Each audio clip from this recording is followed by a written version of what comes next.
فورن source income exemption role یعنی FSIE کے ہمارے اس تعارفی ویڈیو میں خوش آمدید۔ FSIE سال 2022 میں ہانگ کانگ کا سب سے اہم ٹیکس ریفارم ہے کیونکہ اس کا ہانگ کانگ کے مشہور سورس بیس ٹیکس انکم کے قانون پر ایک اہم اثر ہے جو 1 جنوری 2023 سے شروع ہوگی۔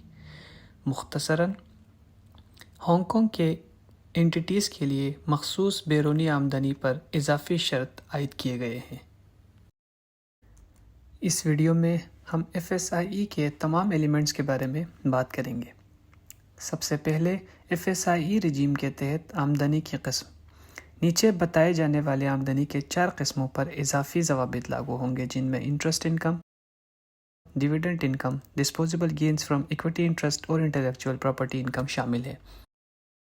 دوسرے آمدنی مثلاً ٹریڈنگ پروفٹس اور سروس انکمز اس نئے قانون میں شامل نہیں ہے۔ FSIE رجیم کے بنیادی اصول کے مطابق یہ ہانگ کانگ کے M&A گروپس کے زیر اداروں کو صرف اس وقت لاگو ہوگا جب ان کا پیسو انکم ہانگ کانگ میں وصول ہو۔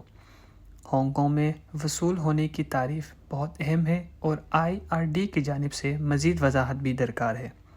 دوسری طرف IRD یہ وعدہ کرتا ہے کہ اگر متعلقہ آمدنی ہانگ کانگ میں FSIE کے نظام کے حساب سے پروفٹ ٹیکس اور دوسری جگہ کی بھی اسی نوعیت کے ٹیکس کے حساب سے ہونے کی صورت میں ہانگ کانگ میں ٹیکس کریڈٹ دستیاب ہوگی، چاہے دوسری پارٹی DTA پارٹنر ہو یا نہ ہو۔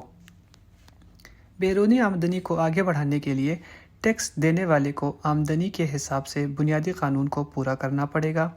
سال 2023 سے FSIE رجیم کے تحت انہیں مختلف شرائط کو پورا کرنا ہوگا تاکہ وہ پروفٹ ٹیکس سے آزاد ہو۔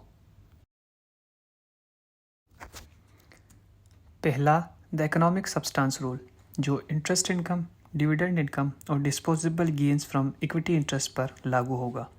اس رول کے مطابق ٹیکس دینے والے کو ایڈیکویسی ٹیسٹ کو پورا کرنا ہوگا تاکہ وہ اپنے بیرونی آمدنی کو آگے بڑھائیں۔ ایڈیکویسی ٹیسٹ کے حساب سے ٹیکس دینے والے کے لیے ضروری ہے کہ وہ اپنے سرگرمیوں کے حساب سے مناسب تعداد میں اہل لوگوں کو ملازمت دے اور اخراجات کے حساب سے مناسب رقم موجود ہو۔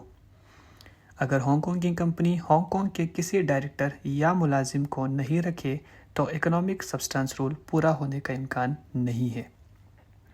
دوسرا، پارٹیسپیشن ایگزمپشن۔ ڈیویڈنڈ انکم اور ڈسپوزیبل گینز کے لیے اگر ٹیکس دینے والا اکنامک سبسٹانس رول کو پورا نہیں بھی کرتا ہے تب بھی وہ بیرونی آمدنی کو آگے بڑھانے کا اہل ہوگا اگر وہ پارٹیسپیشن ایگزمپشن کے تمام شرائط کو پورا کرے۔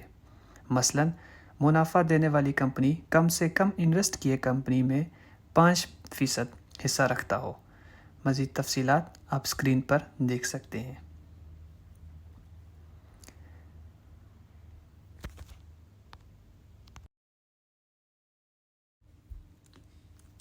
تیسرا، دی نیکسس اپروچ، جو صرف پیٹنٹس اور دوسری IP یعنی انٹلیکچوئل پراپرٹی سے آنے والی آمدنی پر لاگو ہوگا۔ ٹیکس دینے والے کو FSIE رجیم کے تحت ٹیکس سے بچنے کے لیے نیکسس فارمولا کے حساب سے اپنی آمدنی کا حساب کرنا پڑے گا جو کہ اسکرین پر دکھایا گیا ہے۔ کوالیفائنگ ایکسپینڈیچرز کے اہل ہونے کے لیے لوکیشن کی شرط بھی پوری کرنی ہوگی۔ یہ اس تعارفی ویڈیو کا اختتام ہے۔ بیرونی آمدنی M&A گروپ کے ٹیکس پلاننگ کا ایک اہم حصہ ہے اور اس FSIE رجیم سے M&A گروپس پر کافی اثر پڑے گا۔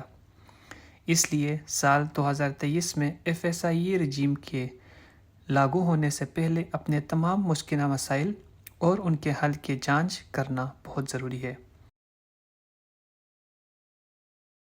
ہمارے ٹیکس ایڈوائزرز آپ سے میٹنگ کے لیے تیار ہیں تاکہ آپ کے کاروبار کے حساب سے آپ کے لیے مخصوص مشورے دے سکیں۔ مزید معلومات کے لیے ہماری ویب سائٹ وزٹ کریں www.onc.hk یا https://henrykongtax.com یا اس نمبر پر ہم سے کانٹیکٹ کریں 85269008182۔